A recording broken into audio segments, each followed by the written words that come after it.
Depuis quelques années, ma famille et moi, nous vivons dans un environnement de haine et dans cet environnement, nous côtoyons régulièrement l'injustice et le silence.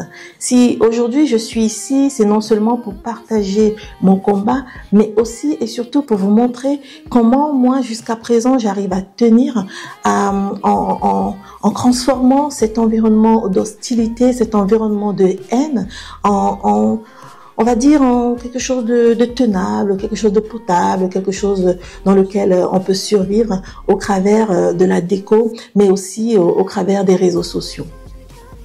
Donc, dans cette vidéo, ce que je vais vous montrer, c'est de la résilience. Je vais vous montrer mes armes de résistance, parce que le racisme auquel nous faisons face n'est pas un racisme opportuniste, c'est un racisme décomplexé, violent et agressif qui peut détruire pas mal de familles comme la nôtre.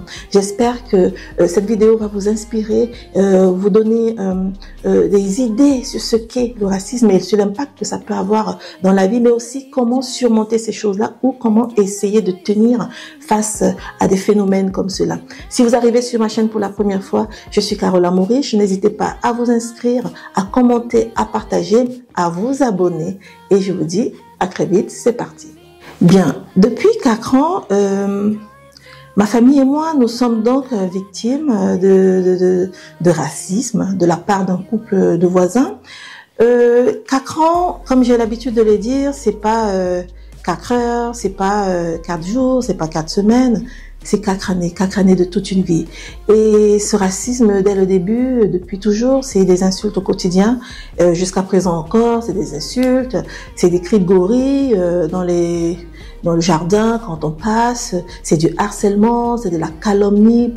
Voilà, en fait, ces personnes ont essayé et essayent depuis toujours d'utiliser ce qu'elles appellent certainement ou qu'elles considèrent certainement comme leurs armes à elles pour nous nuire, pour nous briser.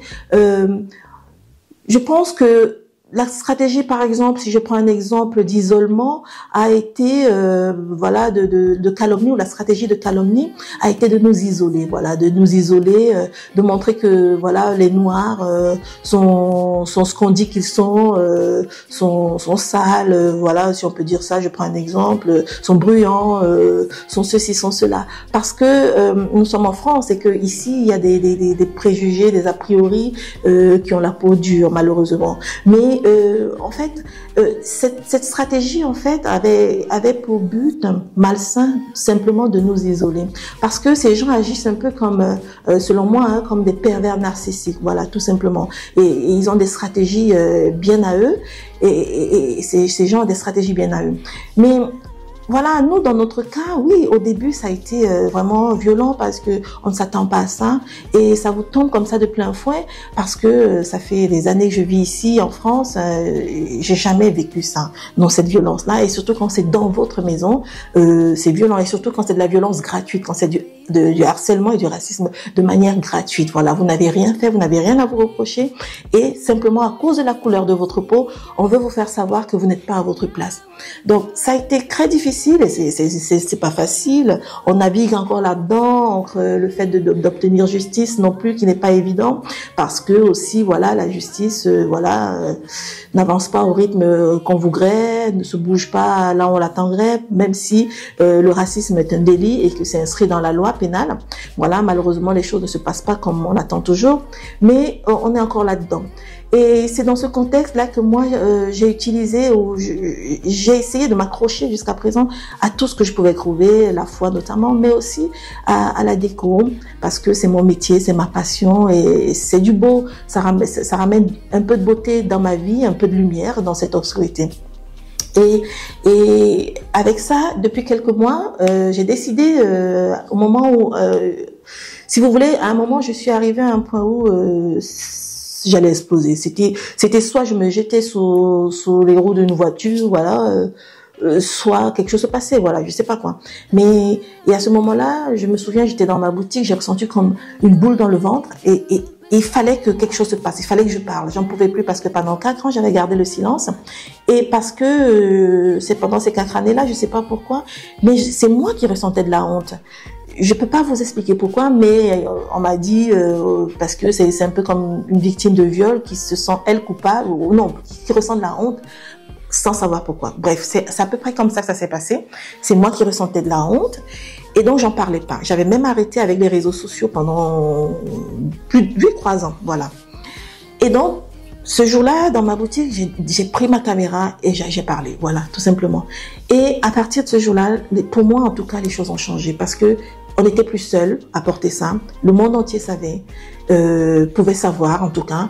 Et j'ai une grande communauté, donc aujourd'hui, c'est répandu, voilà. Et le but est que ce soit au travers de cette chaîne ou de toutes mes chaînes ou de tous mes réseaux sociaux, que cette affaire soit répandue, non seulement pour que justice soit faite, pour que ces gens soient démasqués, voilà, parce que qu'ils cessent d'agir en catimini, en silence, parce que c'est des monsieur tout le monde, hein. Si vous les croisez dans la rue, vous penserez que c'est des gens responsables, voilà, et pourtant non, voilà. Donc mon but c'est ça. Et moi j'ai résisté au travers de la déco, de la foi surtout, mais j'utilise la déco comme arme et aussi les réseaux sociaux pour influencer et alerter. Donc la déco, en fait, si vous voulez, la décoration d'intérieur, c'est ma passion. Ça fait alors 2013, ça fait aujourd'hui en fait à peu près 14 ans, voilà. Je suis là-dedans, architecte et décoratrice d'intérieur. J'ai une boutique de décoration que je gère. Donc, c'est mon activité au quotidien depuis toutes ces années-là, bien avant que j'arrive ici, donc 14 ans. Et j'aime ça. C'est vraiment une passion. C'est pas un métier comme ça que je me suis dit, allez, vas-y. Non, c'est vraiment ma passion. Je me suis lancée là-dedans, corps et âme, et encore plus quand on est arrivé ici et qu'on a commencé à subir tout ça, parce que ça a été un refuge. Et moi, dans ma maison, que ce soit chez moi ou ailleurs d'ailleurs, le beau me permet de m'évader. Quand je réfléchis, la créativité, la façon dont je travaille, ça m'aide à m'évader, à sortir de ce gouffre un tout petit peu, voilà. Parce que je vais pas vous dire que c'est des remèdes miracles, c'est pas vrai. Parce que, par exemple, je vais pas vous mentir que je suis suivie par un psychiatre, vous voyez. Moi, j'utilise ma chaîne comme une thérapie. En fait, c'est ça. C'est important pour moi d'en parler. Quand je parle, je me libère et je sais qu'il y a des gens qui me voient, qui entendent et ça inspire certainement d'autres. Mais ça me permet de me libérer, donc je vous dis la vérité. Donc, c'est pas pour vous dire que c'est le médicament miracle, mais c'est l'un des médicaments. Vous voyez, 1 + 1, ça fait 2 et ça pèse un peu plus. C'est un peu ça, c'est un peu comme ça que les choses se passent pour moi. Donc voilà, la déco, moi je m'occupe de ma maison autant que je peux. J'essaye de faire que chaque coin soit beau. Quand je fais des recherches d'objets, c'est des choses qui font plaisir à mon âme, parce que dans ces situations-là, c'est l'âme qui flanche en premier, hein, vous savez. Donc, j'essaye comme ça d'occuper mon âme, mon esprit et mon âme, de gayer mon âme, en apportant du beau autour de moi. C'est important, au travers des objets, quand je choisis les matières, les matériaux. Là, on est dans ma cuisine, on l'a rénovée il y a 3 ans, ou un peu plus, 3 ans et quelques. Et voilà, normalement, elle aurait dû être bien plus que cela, mais avec tous ces problèmes, on avance au fur et à mesure et je sais qu'on y arrivera. Et en dehors de la déco, il y a donc le fait que cette déco, oui, je suis passée de la déco au fait d'aller sur les réseaux sociaux, au départ pour alerter. Enfin, au départ pour me vider, voilà, au départ pour me vider. Et maintenant, c'est devenu mon moyen d'interpeller. Interpeller qui? Interpeller les autorités au départ, parce que nous sommes encore dans ce combat. Il faut savoir que la réponse de la justice n'est pas du tout à la hauteur à ce jour de nos attentes, parce que ce qui se passe ici est grave. Il s'agit de dignité humaine. Ces gens ont piétiné notre dignité du début jusqu'à la fin, et du début jusqu'à maintenant, et ça fait 4 ans. Et ce n'est pas normal, nous sommes des êtres humains. Être noir, ce n'est pas être un singe, non, c'est faux. Il y a que qui pensent ça, je sais même pas s'ils pensent vraiment, mais bon, je pense que oui. Ou alors, je sais pas si c'est parce qu'ils ont des problèmes personnels, voilà. Bon, bref, c'est pas mon problème. Moi, je m'intéresse à moi. Il y a toutes les personnes qui, comme moi, passent là-dedans, par là. Et la justice n'a pas été à la hauteur. Et j'ai utilisé les réseaux pour me vider au départ. Parce que il fallait que quelque chose se passe. Voilà, c'était soit ça, soit je me jetais sous une voiture, voilà, ou une balle dans la tête. Mais je parle comme ça, mais c'est la réalité. Et ça m'a permis au départ de me vider, voilà, de respirer, de prendre, de souffler, de me dire, voilà, tu as dit ta vérité, tu as parlé, tu n'es plus seule, tu ne portes plus ça toute seule. Et le fardeau, mes épaules, voilà, c'était ça fait ça. Et par la suite, le but, il s'est avéré que les gens écoutent. Et les gens interagissent et les gens sont compatissants. Voilà, parce que nous sommes en France, mais tout le monde n'est pas raciste dans ce pays. La France n'est pas un pays raciste. La France, il y a une minorité comme ça, malheureusement. Il y a des individus qui sont comme ça. Et malheureusement aussi, c'est le système. Le système judiciaire, le système étatique est comme ça. Oui, il faut le dire, parce que ce racisme, il est systémique. Voilà. Ce n'est pas quelque chose qui est répandu dans la population, le racisme. Malheureusement, dans l'État, dans le système étatique, oui. Voilà. C'est assez virulent. Il suffit de voir si vous allez chercher un logement. Voilà. Voilà, on le sait. Et l'État le sait, mais l'État ne dit rien, ne fait rien. Si vous voulez aller chercher du boulot, le racisme, il est là.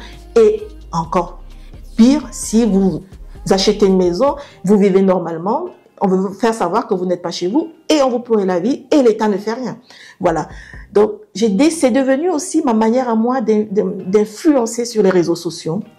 J'ai une chaîne TikTok, Carola Maurice, j'ai une chaîne Instagram, Carola Maurice Design, et je partage au quotidien. Et ça me fait du bien à moi, mais je vois que ça fait du bien à beaucoup d'autres personnes qui, en fait, subissent les mêmes choses.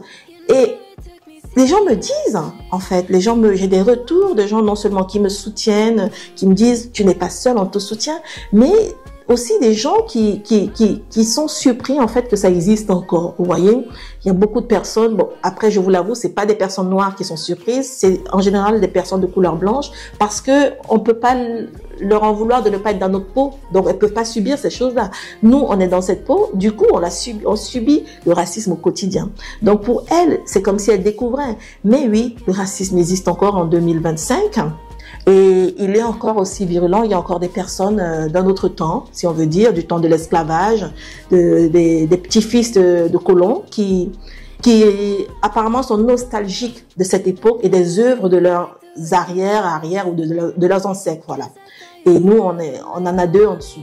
Voilà. Donc, voilà dans quoi on navigue. Et ça me permet d'influencer et de toucher d'autres personnes qui subissent ça.